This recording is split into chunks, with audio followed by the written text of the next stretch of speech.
hopefully everything works out. And I got a new setup. All right, cool, cool. Natural order stuff happening. Got some topics that we're probably carrying over from last time. I think we're on episode 15 or so.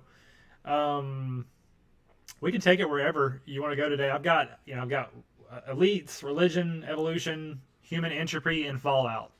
What sounds the best?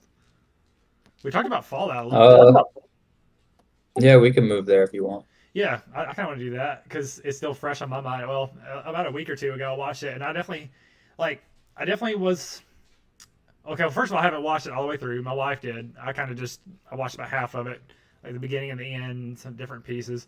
I was pretty impressed overall. I haven't played the games a ton, so I don't really know the lore, but I thought it was okay. There definitely was, just a few. There was a couple of things that I was kind of like, oh, that's kind of dumb and woke. It wasn't too bad though. Definitely wasn't like a woke overload. And then a lot of the Well, you commentary was have to good. do certain things to get contracts. Remember that. What did you say? You have to play by the. Remember, if you're gonna make a TV show, it has to get approved. Right, So Jewish people run cinema, and so there's a specific checklist of things they want to see right. because that's how they maintain Well, power. that's the So thing is like I don't even feel like I'm trying to think. I don't really feel like because usually when there's like a checklist like that, they usually overdo it. But maybe it was just like a little bit. I can't remember. Was it Amazon or who? Where? it's Amazon. Amazon's thing. Actually, Amazon's relatively decent. That's what I was Jeff about to say. Bezos is more Yeah, conservative. yeah. He allows a lot more. Netflix is the I worst. I would think. say. Well, Netflix is ran by Edward Bernays' nephew. And who's that? Who's Edward You don't Bernays? know who Edward Bernays is? He's the father of propaganda. No, Okay, I may have heard the okay, do me last a name favor. before.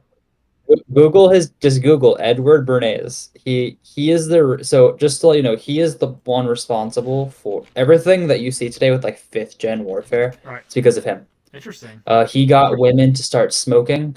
He started the Banana Republic Oh, all is by that is himself. that one show about him? What's that one show they made? There's the one show that takes place in the 50s, and the guy works for a marketing company, and they get people to smoke. Like, I Oh forget. no, that's his later career though. He's deep involved with the CIA. He's got all sorts of ties, and Dang.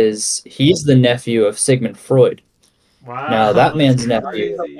Edward Bernays' nephew, now runs Netflix, That which is is the official Western civilization propaganda arm. wow, man.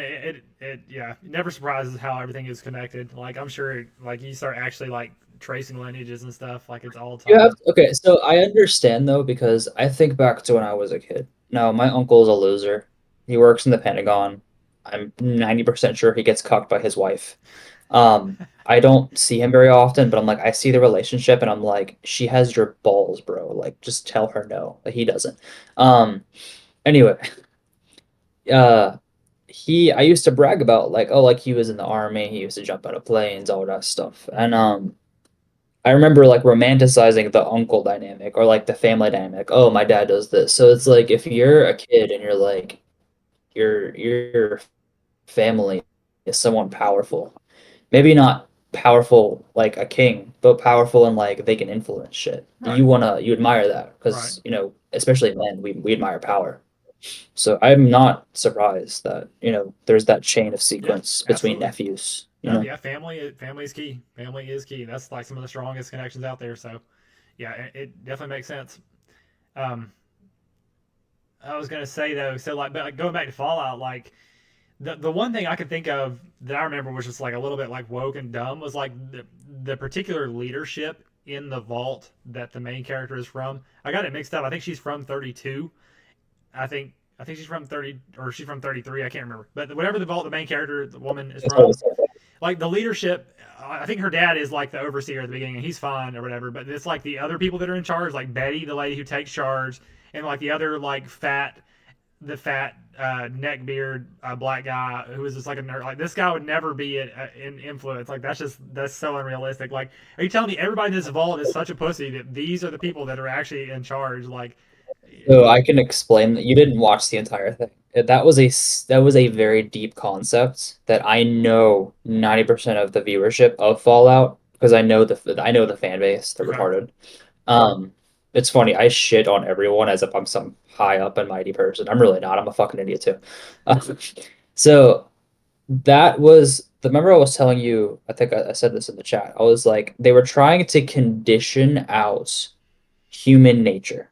And so what they did was they created a meritocracy where it selects for the most agreeable, diplomatic, like we rationalize. They're pretty much trying to Manager. breed out, yeah, a managerial class. They were trying to breed out violence of humans Hmm. by doing that. Right. So it selects for extremely feminine men, but at the same time, it also selects out female behavior. That's like very aggressive. So shaming, ridiculing, things like that. That's the managerial class doesn't like that either. And so they were trying to refine human Neutralize. nature using meritocracy. Yeah. And so they were doing that. And so the way the vault dynamic worked, every single overseer comes from Vault 33. Now, if you don't Or know the 31. backstory of Fallout, 30, no, 33. Um, so 31 and 32 are dual vaults. They're closed and it opens whenever they have trade agreements. And then there's a third vault that is a cryo facility. So in the Fallout lore, a bunch of corporations work together. They're the biggest, I think, 50, 25 corporations. Right. Robco, Big Mountain, Vault-Tec. And what they do is they go across the world and they set off nuclear bombs and they wipe out They humanity. do it on And then purpose. they Yep. send themselves and they have social experiments. Right. And Right. the social experiments are the CEOs and then their managerial class. Right. They each get their own vault and they get to decide how to rebuild society in their image. Right. That's all Fallout. And so the games, if you actually play it, Hmm. it's a process of encounter. So all the survivors are from the vaults. No one on the surface actually survives. And if Interesting. they did, it was like in a cave, and it was essentially vault-like. And so they have the entire series is you encountering the descendants of these twisted social experiments, whether super mutants or, all these monsters that are running around the world. That's because of scientists who got in vaults. They did nonsense. Right. There was a social experiments in vaults where they had 99 women and one man, and there was a vault where there was 99 men and one woman. There was a vault where they only selected for sociopathy. There was a vault where they had everyone get irradiated. There was a vault where they had sounds throughout the vault driving them insane. There was a Wow. vault where they had to sacrifice someone every single year, or they would get eradicated. That's And wild. it was social experiment. Yeah. Yeah, I because did they hear remember that. they. Well, that's not in the movie. That's the game series. I've played all of them. No, well, I mean, I guess they just. I mean, they show you in the series. They talk about all the things you're talking about. Like they give the CEOs their own thing to set up the experiments, but you don't really know. Like all the context you're providing were more examples from the world. That actually makes me want to play it more. That sounds fun.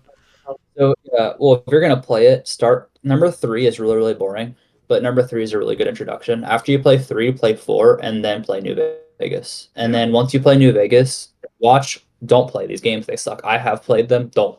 just just watch Let's Plays. Yeah, It's such a big well, it's such a big learning curve compared to what we're used to. It's like by the time you figure out how to play the game, you're done. yeah. And Watch walkthroughs for one, two. yeah, I'm So, less interested in the story half, or sorry, I'm less interested in the gameplay half the time anyway. Like recently, I just went to watch Let's Plays for Warcraft because I don't really the gameplay's too grindy and slow. I just want to hear the story, so that may work out the same. May work yeah, out I a did lot that better. for Resident Evil 4, this remake. I actually just played like not even 6 months ago, the original Resident Evil 4, and Yeah, I just watched like a quick 8 hour like let's play of the new one because I'm like I really don't want to spend a couple of weeks trying to get through this. Let me just get this because I just wanted the story. That's yeah, I do that all the time. yeah, yeah, for sure.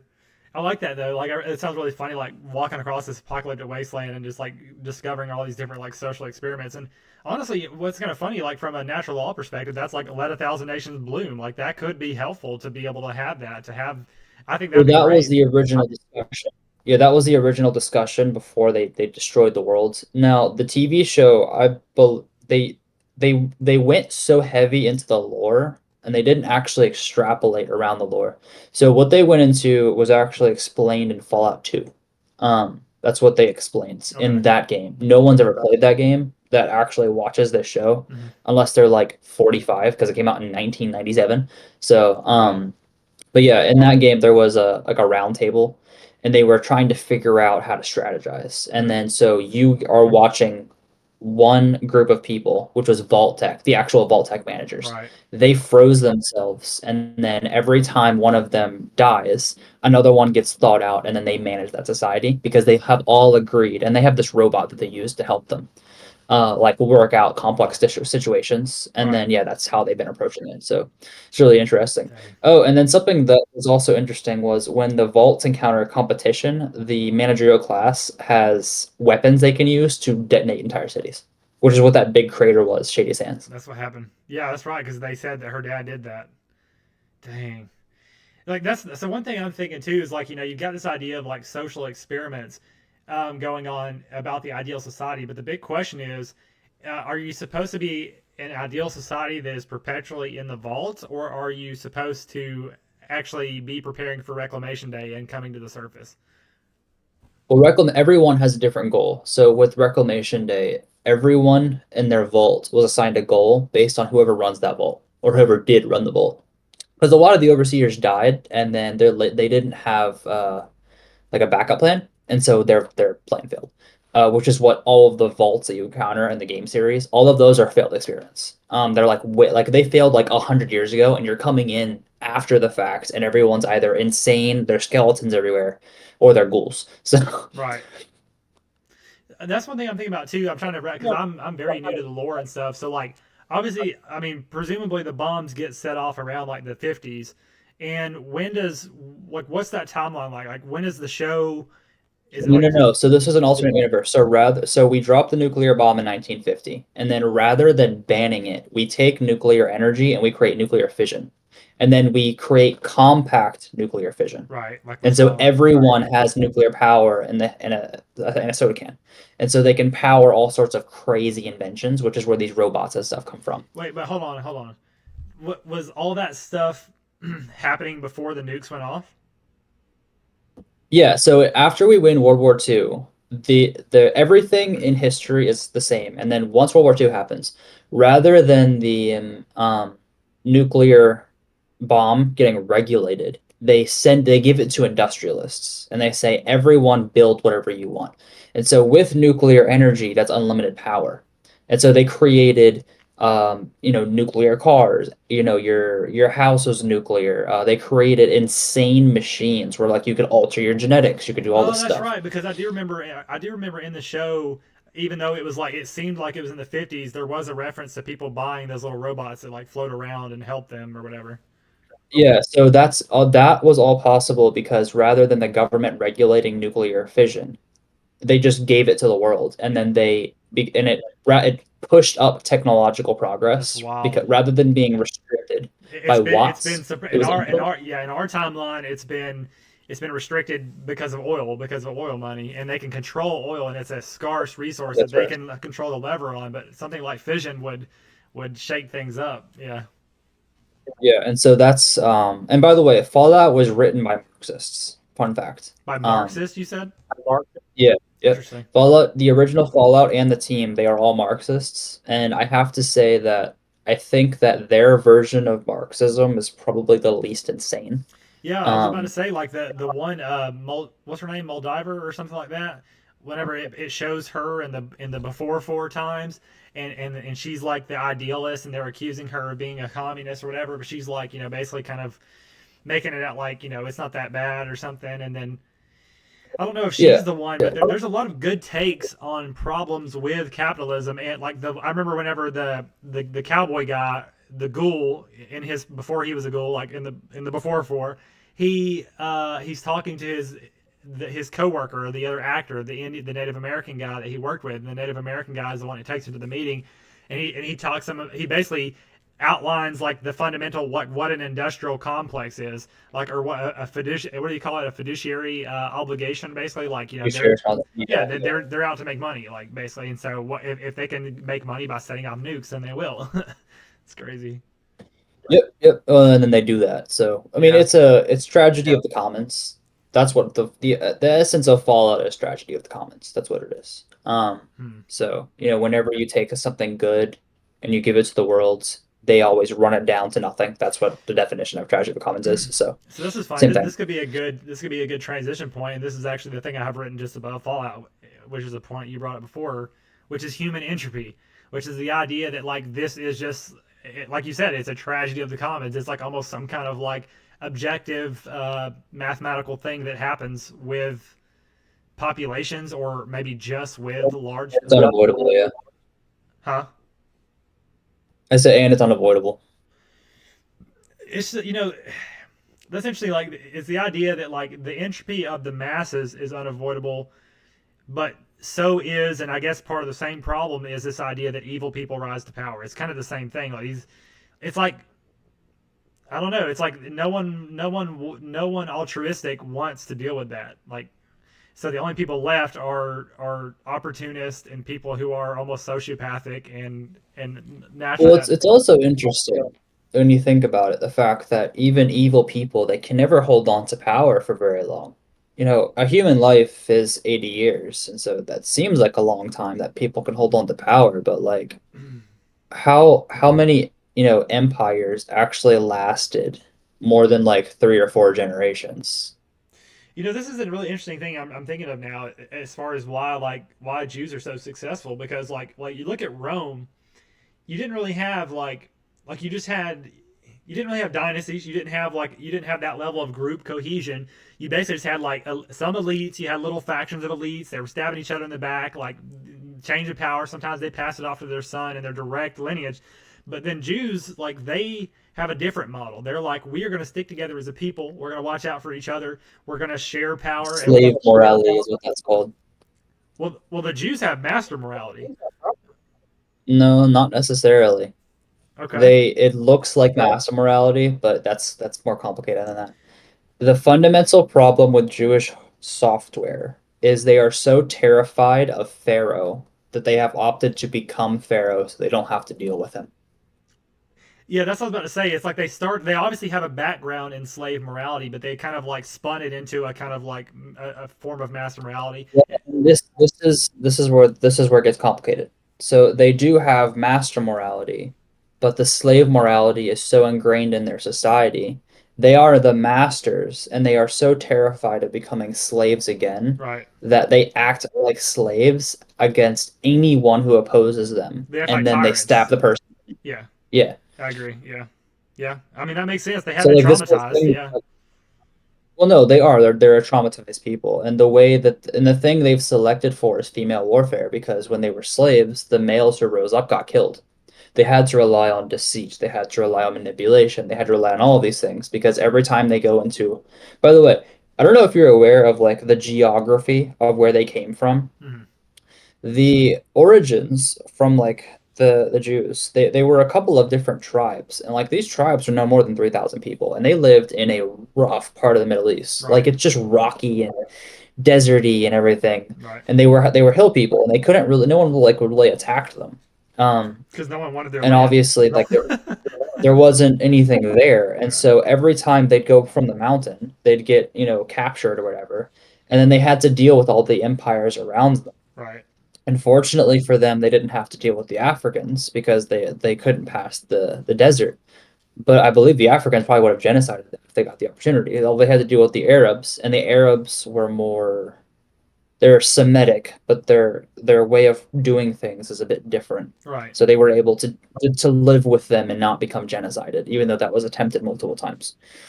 But yeah, it's really weird. But yeah, I mean, I call it Jewish game theoretics is how I call what they do. Right. I mean, it's just anthropological game theoretics, and they just have one strategy in that game. Yeah, I mean, it totally makes sense. It's definitely not an excuse, but one thing I'm thinking is like, as far as like the path forward, like I certainly, like many people, don't want there to be any kind of violence or antagonism or anything. We want there to be like diplomatic relations. But we definitely have some problems that we need to work through, like a lot of animosity and parasitism and these kind of things. But we don't want to like you said, we don't want to let it run rampant. But it's like they've set themselves up in such a way that it kind of creates that polarity. Basically, either no one's going to be aware of what they're doing and it totally goes unnoticed, or if things start to unfold, there's going to be fire. And so it's like what do you do about that? Like I that I have noticed that, and My only solution would just be to sit all the power seats down. Like get the, ADL, get the whoever, like get all of the powers at the table and like sit them down. And it's like, look, I don't know who would be leading this conversation or how you would get them all there. Like you would just have to sit them down. Like, look, on this trajectory, every single possible outcome is bad. I know that your people, I'm not telling you this is what you want, but the end result is, as an example, white genocide, the destruction of Western civilization. Where are you guys going to go after? Colombia?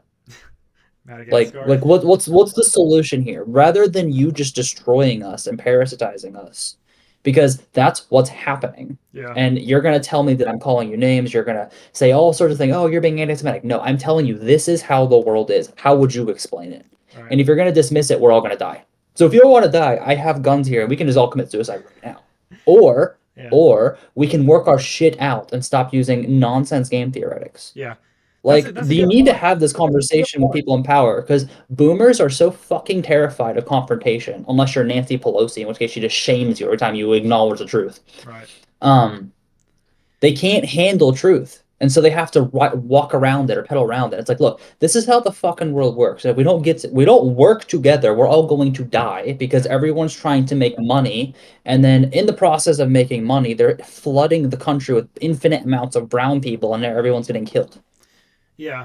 I'm trying to Like, this think is like not gonna work. I do like that idea though, like proposing like having diplomatic relations with Jewish power on the idea like do you guys really want Europeans to be gone? Like do you guys really want cuz what's going to be left? Maybe they think I think they probably They do. don't think. That's the problem. They're so high up on their ass, and cognitive dissonance is so bad in two groups of people, Jews and Africans. I have never seen more cognitive dissonance in either of those groups. The funny thing is they are the highest and the lowest IQ in the world. Hmm. I don't understand it. Okay. Like I would those two say groups of people, I would say Christians have high cognitive dissonance, or even Europeans, but I don't think that I don't see. I think Jews. I mean, maybe. Basically, I think they there have, is. there's no other logical explanation for their actions unless they seriously do not want to think about the consequences. Regarding Christians, though, that's not exactly cognitive dissonance. That's abusive narcissism. So God, the actually Jews act a lot like God. They're both abusive narcissists. Right. But the Christians are a product of 2,000 years of having an abusive father. So remember, when you're dealing with an abusive narcissist, you see this in the select field sometimes with the women, with the wives. Whenever he hits his wife in the face, her response is, "It's my fault. I must have done something wrong. Right. Let I need to make sure that he's okay. He's the victim, not me." Hmm. That's what an abusive narcissist leaves in his wake. Yeah. And the children are like that, but ramped up 10. That's And so wild. Christians are a lot like that. So God floods the world, and Christians go, "Oh, it's okay. It's God is good. It's It's my because we fault." sinned. That's Yeah. that's an Yeah. that's an abusive narcissist children. Dang. That's not cognitive dissonance. That's trauma. We've literally developed a trauma relationship with a fantasy being, and we've created a whole religion around it, and almost a whole civilization around it. No, and it's sad that it really is that way. And I don't mind it with the women, but Mhm. for the men, there's no such excuse. They have to stand up and start asking serious questions. Okay, so let's rewind a little bit. I mean, I do like this idea. Again, I do like the idea of like diplomacy with Jews on the basis of, why would you want to get rid of whites? But I will say, you said they don't think. Let's. I would argue that they do have some level of cognition about what's going on. And what I would say is like, they definitely have this like goyim kind of idea, like we're masters, you guys are slaves. And so in their mind, they probably think that letting all the Browns into the first world, that they can still keep them under control. That in their Well, mind, Rome tried that, and we know how that ended. huh? I mean, a lot of people talk about how Rome fell. I argue this one point. The Jewish center, not Jewish, they were advisors, not the Roman like leadership, the oligarchs. They had captured the Senate. It had become corrupt because it became populism. We all know that process. Mm-hmm. Well, the um, biggest issue in that country was no one could make any money because the oligarchs had all the money. And so your two options were to have a farm or join the military. And the slaves ran everything, and they were all foreigners. And so the senators were like, okay, well, let's do this. To make ourselves more rich and powerful, let's just import slaves and have them work for free. And then all of the men can either go die at war and then we'll take their children and do what we want with them or whatever. And then we'll just rule that way. Well, what ended up happening was they started treating the slaves like slaves, started to beat the crap out of them, and then they ended up becoming the majority. Right. And then all of the soldiers were all gone. There wasn't enough military left because they treated the whites like shit, like their local men. They were like, "Screw you, you're useless to me. Go out and die in my wars so I can make more money and fuck your wife," which is a lot of times what happened.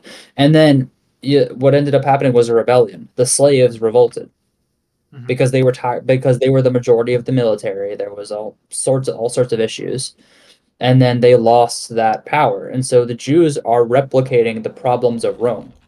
They're importing a slave class. They're trying to hold on to their power, and they're killing everyone who's questioning them. And they're saying, "You go down my wars." Right. Okay, well, we know how this ends. You all get killed along with Yeah. us. Well, and also too, like the places that they're sending the men to fight in these arbitrary wars, they're making enemies, and that's also what happened in Rome. As people saw a vulnerability in Rome, a lot of these outsiders, the Goths, and all these other people started saying, "Okay, let's fucking invade now," and Well, that's yeah, that's what that's what started Iran's the gonna feudal start doing. kingdoms. Yeah. Yeah, that's where feudal Europe came from. Hmm. Was it was a failed state, and so you had warlords who actually survived. So in our case, it would be like governors, maybe well-connected preppers, having like home bases. That will be a war. Like America, it probably won't be a warlord state in places like New York and such, but easily the Appalachian Mountains could become a warlord state. Yeah. We had this problem in West Virginia, like the you ever heard of the coal miner barons? We had literal slavery in America up until like World War II. We had to Damn. send the army to go kill them because they were literally having like a feudal system up there. Yeah, I really do think That that's can that's happen a again. that's a very good chance that that's what we fall into again. Like the state falls, local warlords, especially like you said, this region, like that makes me like it makes me think about again, like just investing in that kind of thing. And it's interesting to think about like how that's going to play out. You're going to have like it's going to be tied in with Christianity. You're going to have these like Christian nationalist type like blue collar Well, fusions. it'll no, it'll probably end up being a little bit like Fallout, honestly. So you're gonna have the government will still be the government. It'll still exist. They will still try to reclaim power, but the government is such a bureaucracy now. I mean, they probably can keep DC, the government, maybe Virginia and Maryland, probably Pennsylvania, where I'm at. They'll have monopoly on power there. But like, if you want to push that out, you're relying on the local citizens from that area Hmm. who you've recruited to work for you. What's their incentive if you're treating them like shit? You know, Hmm. there is no incentive.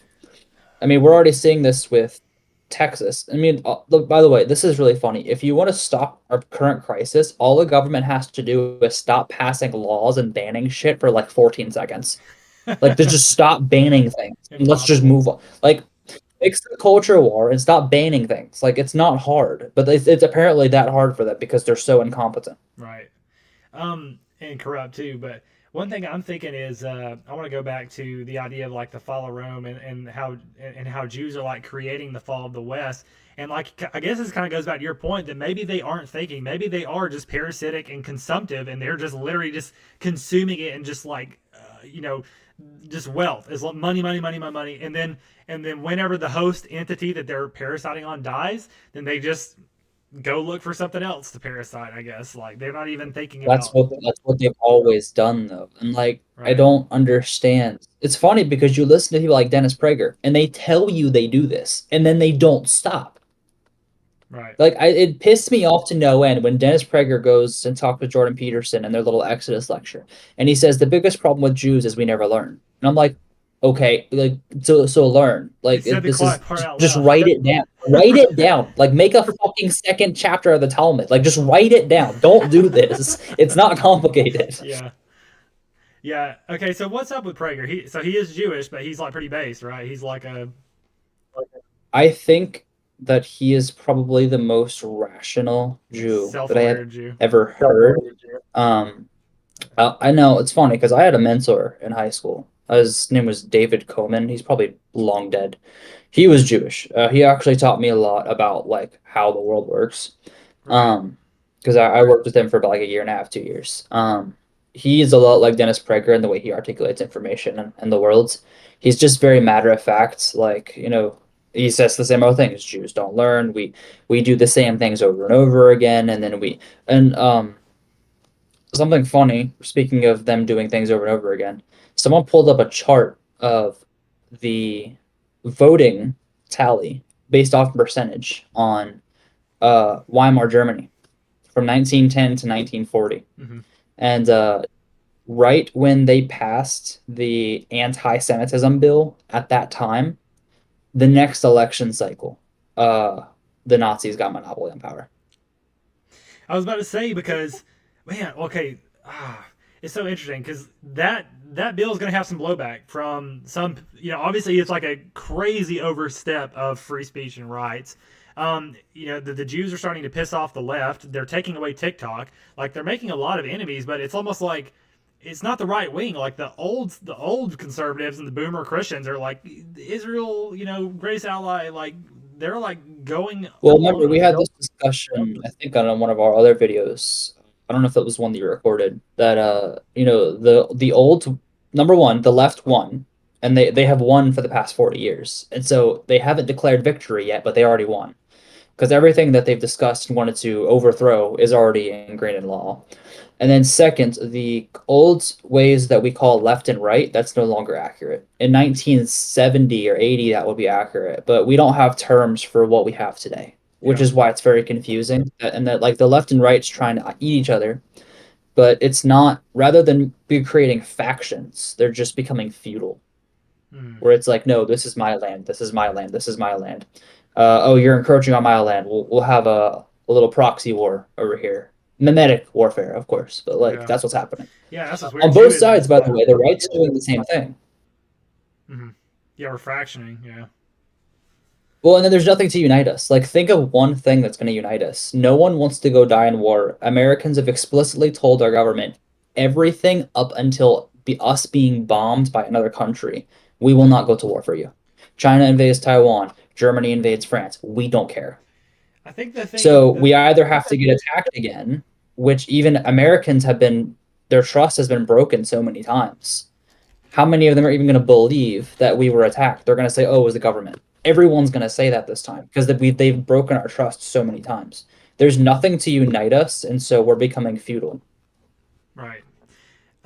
Okay, so this makes me think of a couple things. So I've thought about a lot of times, like what unites us all, not just the right, but what unites us all, and it's very basic at that level. It's just like, oh, everybody wants to live a good life, that kind of thing. But when you look at the right, like what would I say unites all of the right, the Christian boomers, the alt right, like everybody? I would say the only thing that like really unites at that level would be uh I mean, I guess just like the typical ideas of conservatism, like just how things were, just like having a family and having kids, not being trans, like not doing all this crazy new weird stuff, like just back to the basics. It seems to be Well, kind of the the truth. original conservatism was when, I mean, I don't think we want to go all the way back because I don't think conservatives understand what going back to the basics means. That pretty much means going, prior to the Reformation. So we'd be going back to like the church era of the feudal system, Right? which probably is Yeah. not No, optimal. no. We want to have some balance of the both. That's what people are That's what people seem to want to go back to. Like the Well, they say they want it until they realize what they lost. They lose all rights. They lose any individual capacity. They're no longer allowed to have industry. Science comes to a halt. All of that goes away. I right. don't think that they understand what they're I asking do. I for. do agree with that. I do absolutely agree with that. they can't. They cannot reconcile. It's like they benefit from all of the things that science and Renaissance and Enlightenment have given us, but they do I not mean, respect it. for all the pain in the ass women have caused us with their pushes for getting things, put into civilization, a lot of the, I would say, safety nets, uh, abstract, of course, things like free speech, that's an abstract safety net. I would say it's probably been net positive for us rather than net negative. So we don't want to throw out everything, but Agreed. yeah, we definitely do need to have a tool. Yeah, I definitely agree. That's why, like, I find myself often like this is where I start to differentiate myself from a lot of what is known commonly as like the dissident right or just like the non-Christian trad right. Is that I feel like I'm a lot more balanced, a lot more forward looking. Like I'm embracing of technology, I'm embracing of a lot of the good things.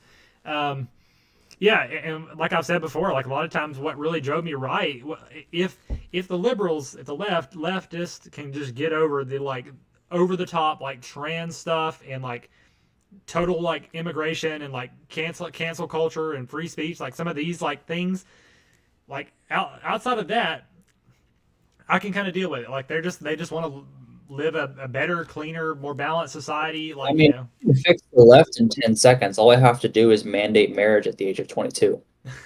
That'll fix everything. good luck with that. It'll piss a lot of people off. Well, no, I'm just saying, like, if you look at the left, everyone causing problems is a single woman under 30 who is Right. on 17 SSRIs and is beyond neurotic. Right. Well, same with the right. Like a lot of it's just incel. It's incel women versus incel men, pretty much. And so we just the solution is marriage. I do agree. Like that's the thing that I always come back to. We need to be building healthy relationships on the microcosm and on the macrocosm. Like we basically need an institution that is a representation of marriage. And We have institutions for that, though. Monasteries for women, military for men, and then anyone who is normal gets married.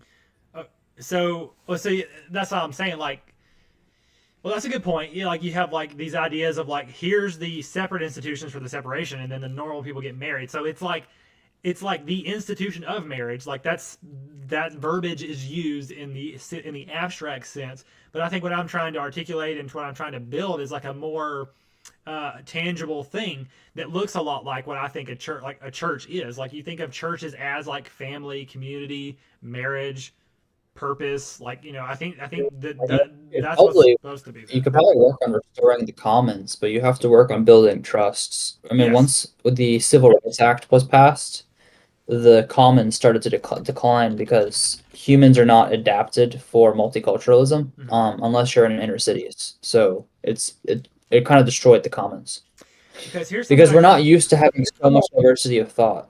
of It's a huge problem. I agree with you, but I'm thinking of what potentially is a bigger problem, or if not a bigger problem, just a more immediate obstacle, even more so than building trust, which is just like getting people to care or something. Like it's like I don't know if they need to care so that they can be aware, or do they need to be aware of something so they can Well, start no, caring? that's economics. No, if you so for people to care, they have to feel secure. For people to be secure, they have to make enough money to feel secure. Right. This is why people in Africa can just burn tires and poison their air and not care. And then Well, people in America who have money and wealth, they care about something as simple as climate Well, change, which I'll reverse that. Like I'll reverse that with a counter argument to say that a lot of times the more wealthy people get, the less they care because they're like, I'm fine, I've got everything I need. Whereas people who are poor are like frustrated and they're like, I care, I want to make a change, I want to make a difference. Like I want to vote for Trump because he's gonna like I got fired from my job and I'm pissed off and I hate things. And I want so it's like sometimes it's the reverse as far as who cares and who doesn't, right? um so it would seem that way when you talk to people, but when I watch their actions, that's not true. Yeah. One thing I've been Because thinking about doing is like just going out to like some common areas. There's actually like an idea I had a place that's nearby us. It's called a Bucky's. It's like a gas. It's like a gas station and a Walmart put together, and it's like a lot of people who are stopping on the interstate coming through, just checking it out. I thought that'd be a good place to just sample life in this area and people passing through and just ask people questions about random things. Doesn't even have to be political. Just like, what do you think about evolution? Or like, can you spot Ukraine on a map? Or like, just things like that. Just kind of for fun. I Um, hate I would love that's a good idea, but our modern world, something's wrong with people.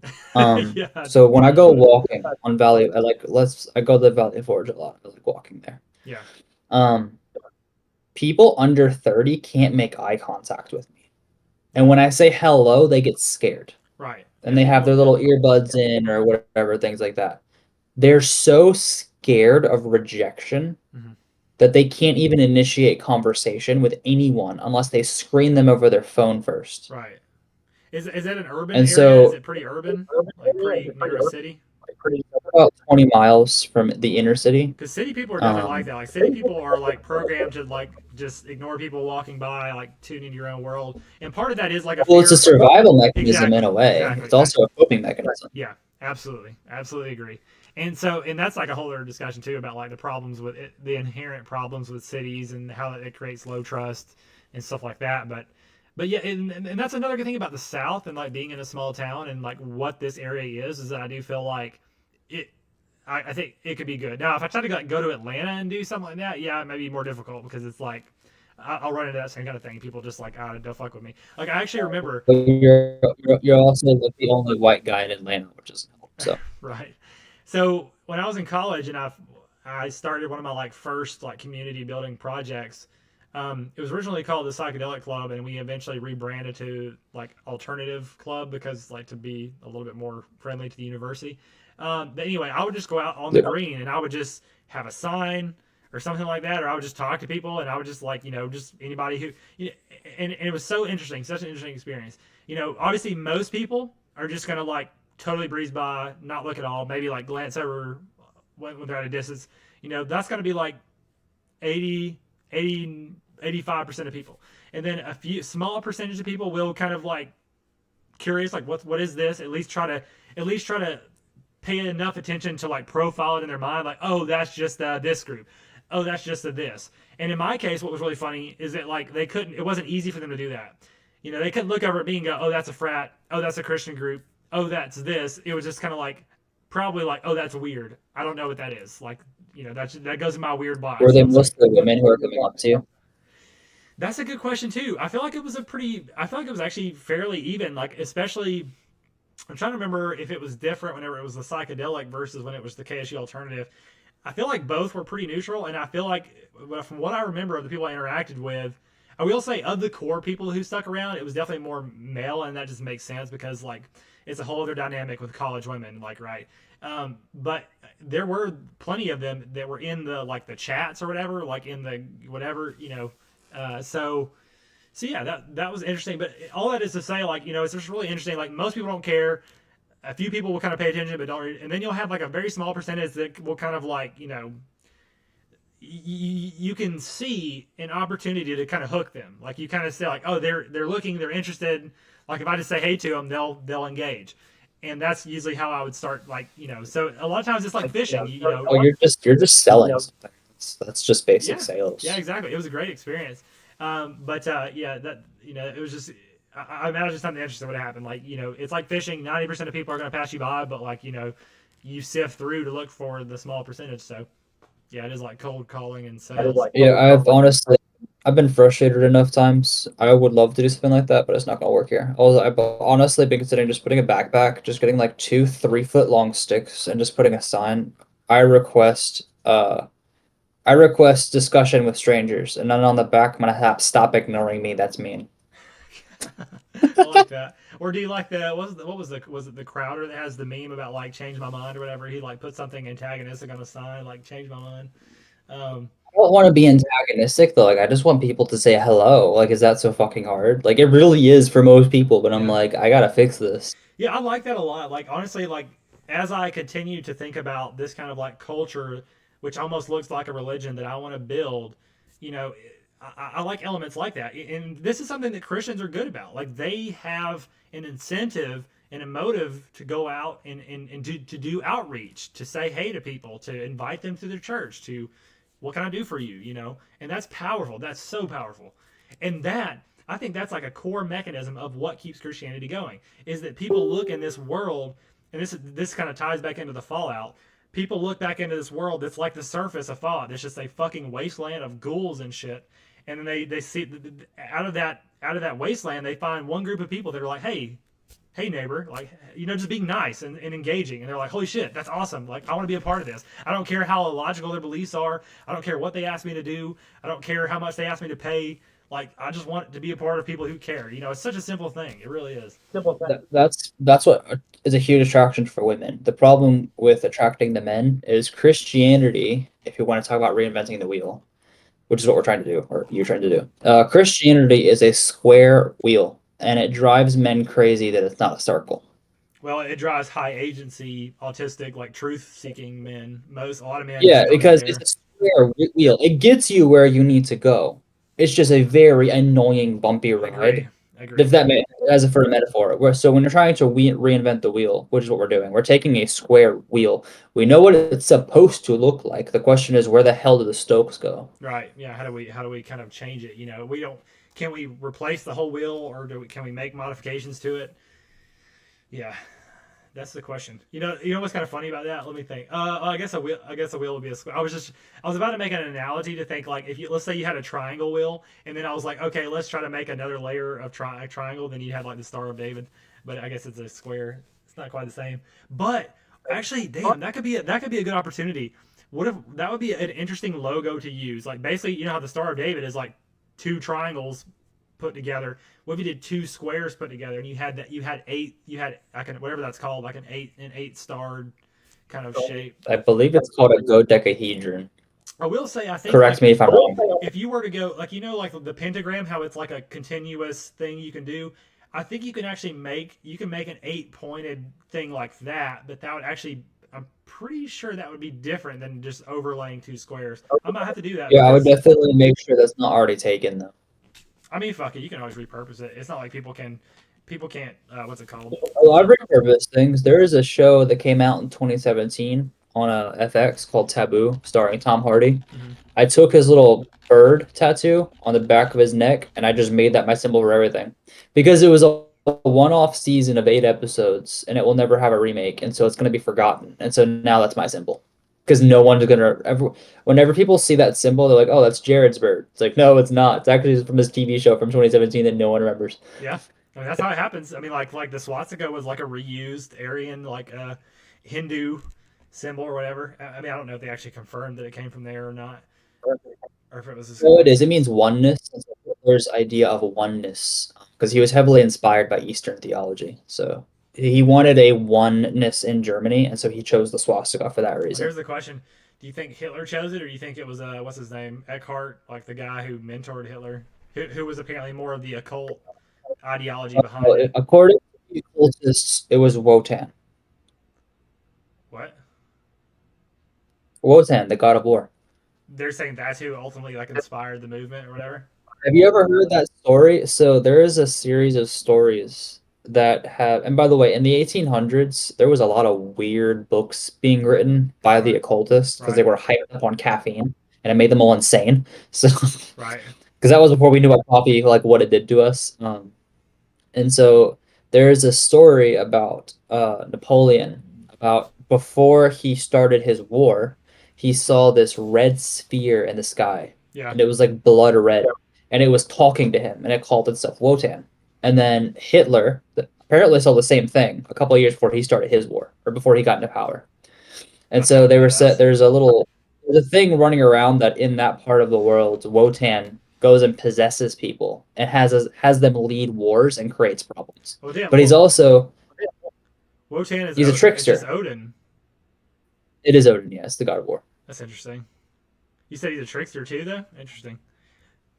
Yeah, he is a trickster, and so he tricks people into starting wars, and then it's arguable that Napoleon Bonaparte is the exact reason that we have to deal with postmodernism today, because Napoleon started the spiral of theological people that pushed the insane French out into places like Germany, which started Weimar, which started the postmodernist nonsense, and then that created Hitler, which created the our spiraling mouse utopia that we have today. Right. That's so interesting how So that could potentially spiral like that. yeah, so like literally, if Wotan exists, which he probably does in some astral realm that we Yeah. can't see, Yeah. it's very likely that he chose two people, he poked them and pushed them, and now he's created a bunch of chaos that we have to sift through. Damn. That's badass. Yeah, I do like that idea that like there's I think it was McKenna or someone who talked about this idea of like of great people or influential people kind of being like manifestations of yeah like entities or gods or Gaia, even just like the earth trying to I mean, maintain it makes balance. sense when you look at like the Bible and such. They talk about possession as if it's a real thing. Like, it doesn't Right. surprise me. Now, we're very, in our modern times, we are so materialistic. It's probably hard for them to talk to us Right. Most people because don't our even have their brains channel are on. wired. Their antennas are Yeah, turned off. our brains are wired different. We have so much dopamine in our brains. I don't even know if we can hear them if they are talking to us or next to us. Right. Whereas back then, at least he could call out to specific people. But yeah, I'm not really That's very sure how that would fascinating. work. I But like that. Um, what was I gonna say? Hmm. Yeah, yeah. I mean, that could be a phenomenon of the modern age. Yeah, people are distracted by it.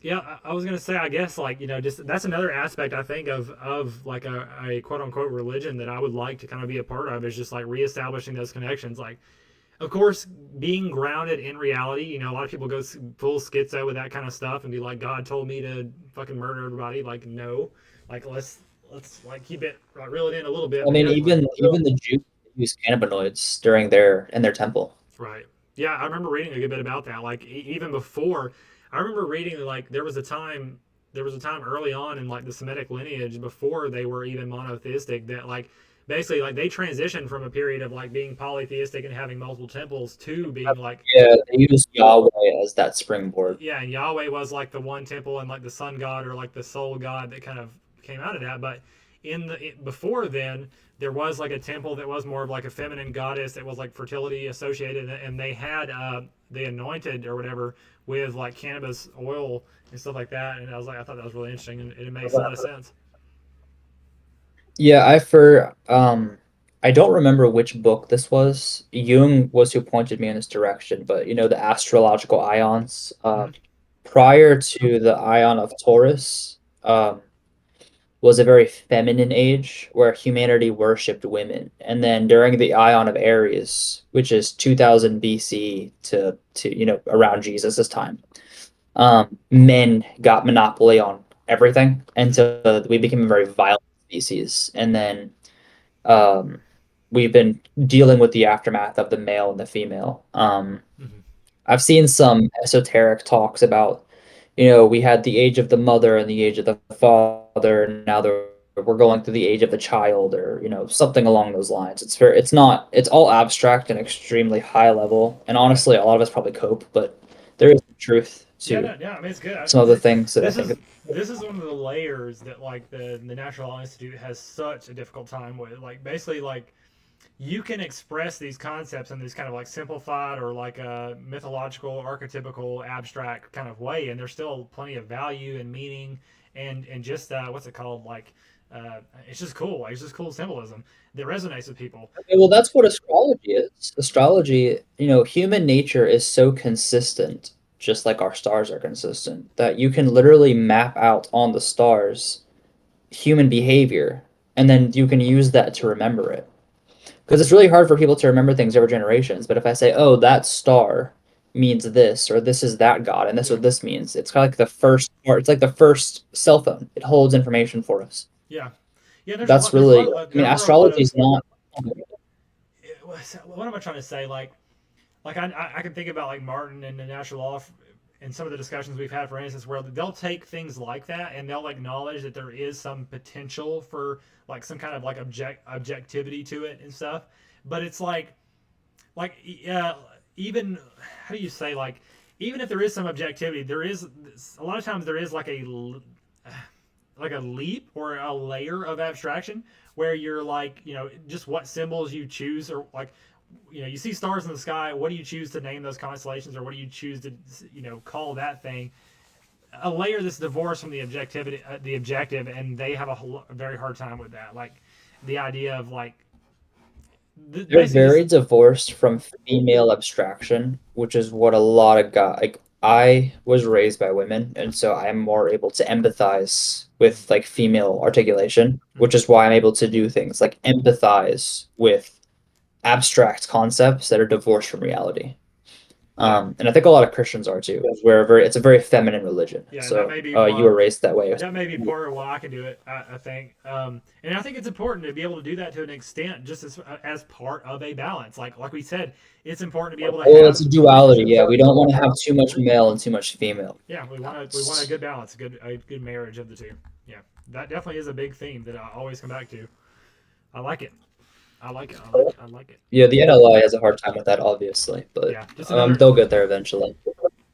I don't know if they will. Like I think they have. Well, I mean, that's a whole discussion about what direction that's going to go in the future, and who knows. But there will always be groups that are kind of like that are more right leaning, male oriented, hyper masculine, hyper autistic and stuff. It is what it is. Like they're valuable, but it won't be the solution. It won't be the whole solution. Like we definitely have to think more broadly if we want something that's going to fit.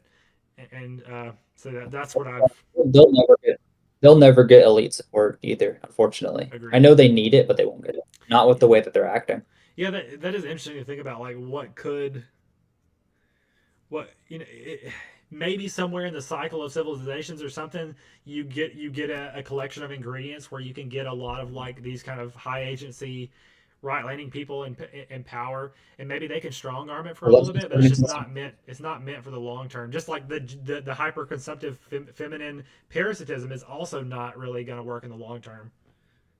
Everything's just going to create a pendulum swing back and forth, create a pressure buildup, which needs to be released in the opposite direction until we can finally kind of equalize, equilibrium, optimize, It's stabilize. interesting though, because it actually got really calm for during the Dark Ages for the most part. Like things got across the world were not as violent. And then when Christianity started to dwindle, uh, we had the most violent century in human history. Hmm. Well, I So almost, humans need to be regulated I don't for know. sure. There was plenty of warfare in the Middle Ages. Like I remember seeing a map of like all battles in history, all recorded battles in history, and like Europe was lit the fuck up. Like, I mean, Okay, so that's complicated. So when you have a battle, I don't know if you're aware of how medieval battle works. Some battles were more so like skirmishes, and there was only like a couple hundred guys. Like there are major battles that we reference in history that had maybe 1,000 people, 2,000 people total participating. mhm, There was not enough capital or food or raw materials to outfit hundreds of thousands of armed soldiers. That just wasn't a practical right. thing. The first time we ever were able to do that was with industrialization, which is why World War One was so bad. Mhm. It's because we mass produced death on every scale. And that was the first time that we were able to do that. Well, I think what that That's why was, that was so different. and that's also what ended it though. It was also kind of like we were applying our new methodologies to our old way of thinking, but that's what triggered us to start thinking in new ways. It was like, well, obviously this is Oh not yeah, and it sustainable. traumatized us. I mean, I'm like what, fifth, sixth generations in now, maybe seven, and we're still traumatized from World War II Mhm. as a society. Yeah, We're yeah, still not done processing it. yeah, yeah, absolutely. And and that's the thing too, though, is that optimistically you might want to say like, oh yeah, we've moved beyond the war age. Like things aren't like that anymore now that nukes exist and blah blah blah Oh with no, diplomacy. no. When a traumatized child is traumatized for too long and doesn't understand what happens, he either commits suicide or he starts to act out the trauma. Yeah, you either repeat the trauma or you do the opposite. It manifests in the Because opposite the way ways. the human brain processes something is we either have to act it out, or the pressure's too much for us and then we off ourselves, Well, which is the issue with mouse utopia that we're going through right now. Well, I don't know. I feel like suicide. Let me think for a second.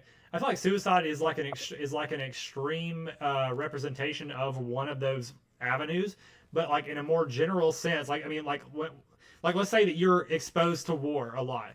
So like, or you just take okay. Let's take it like this: a kid who is exposed to their parents fighting a lot, they're either going to become like an absolute like pacifist, like I don't like any fighting or any conflict at all. They're going to shy away from all conflict, or they're going to basically carry that conflict into something else, and they're going to be attacking it. Right? You either do the same thing and channel it, or you do the opposite.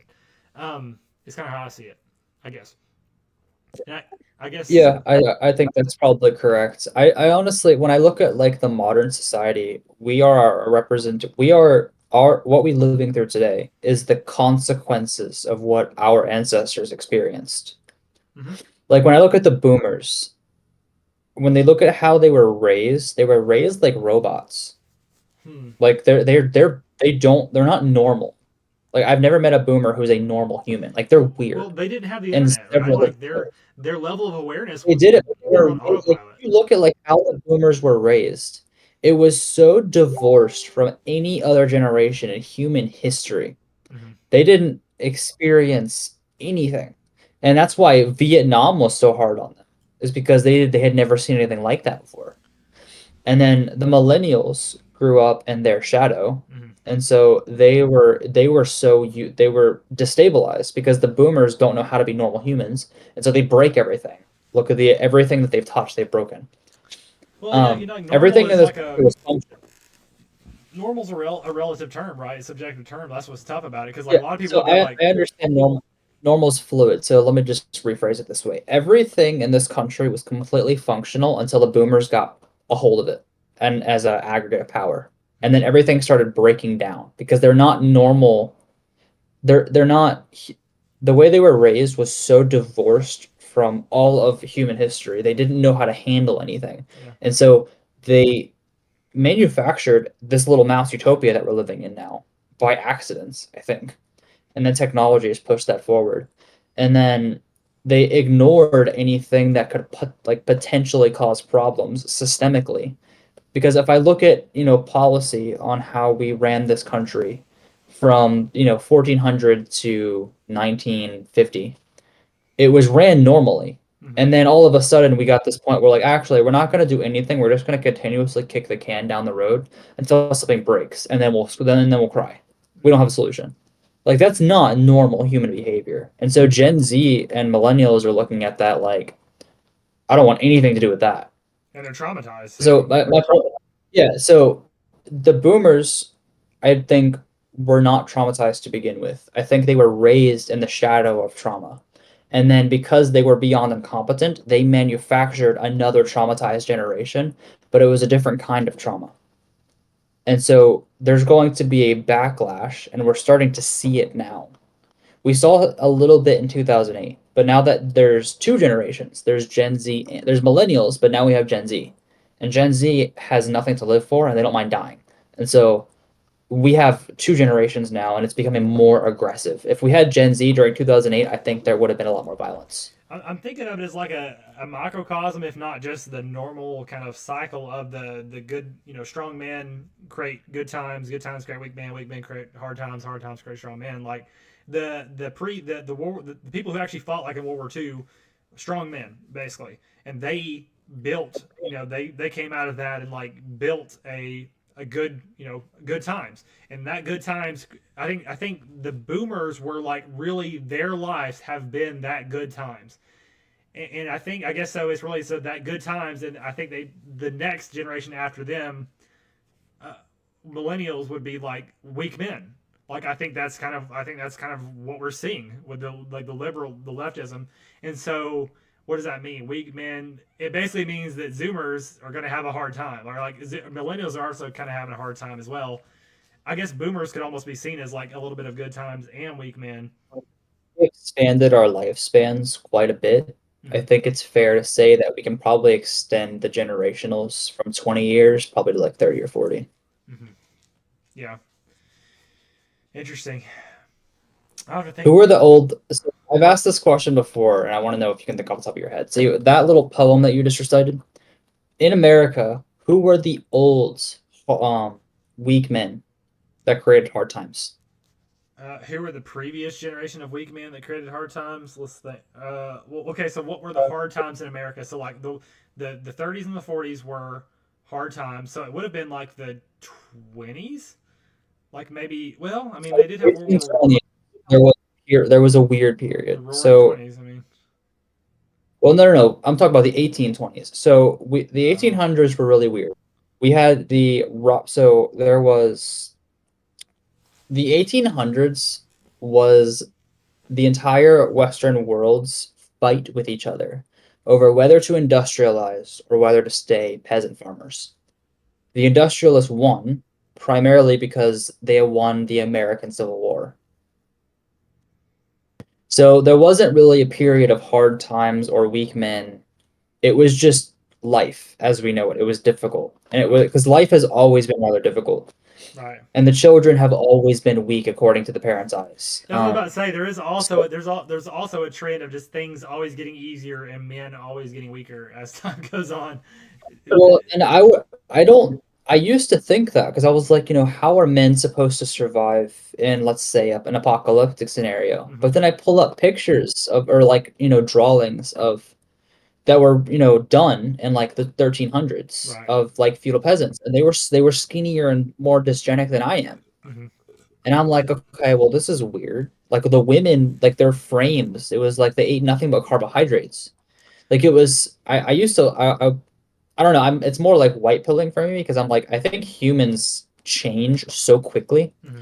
It doesn't take very long for us to get weak or strong. Right. Um, and I think that might be a positive in our favor because we are just so pliable, like not only mentally, but like physically Yeah, we're too. just adapted. We're just adapted. That's what humans overall have the advantage of all species of it being so adaptive and intelligent. And that's the same argument that's Well, made yeah, and for we can, like I think we're one of the few species that can turn on and off, our DNA. Like we can turn things off in the like while we're right. There's awake and like doing things. switches. It's crazy. Yeah, that's interesting. I haven't. I don't know if that's other animals have that or not, or if it's just like a higher order thing. That's interesting. Cool, cool. I think I'm running out of juice though. We got some good stuff today though. Good notes, good development, good Yeah, stuff we to were pick all up over on the next place. time. There was no structure there. Huh? So I'm sorry there was no structure there. Oh, it's good. No, I mean, if I really am looking to like structure or keep a theme, like I'll try to reel it back, which we did a few times. But I'm totally okay to just tangent and develop points. Like I know one piece of good development that we hit on is just again like for me the natural order of that project. What is this kind of like culture? What are some attributes of that they were building? There were several references to that. I mean, as always, this information and this analysis is relevant to be thinking about. So I think it was a good one. You got anything else? No, I think I'm good. I mean, I can tell you're tired, so I'll let you sleep. Yeah, I'll be up for a little bit longer, but yeah, I usually only have about an hour or so in me. But yeah, man, we'll think about some topics for next time. I think I'm gonna try to chat with Paul tomorrow, just to touch base. We haven't talked in a little bit, but yeah, man, as always, I enjoyed it. Thanks everybody for All right, watching man. this, Yeah, and we can I'm do a gonna. group call with multiple people if you want. Yeah, I was about to say I'll ask him about that because I know we did that a couple times. That was pretty enjoyable. We did like 3 or 4 people. That seems to be pretty good, and it helps build more connections and stuff. So yeah, I may ask him about that. So we'll look into that. I'll go ahead and stop the recording for now. Thanks everybody.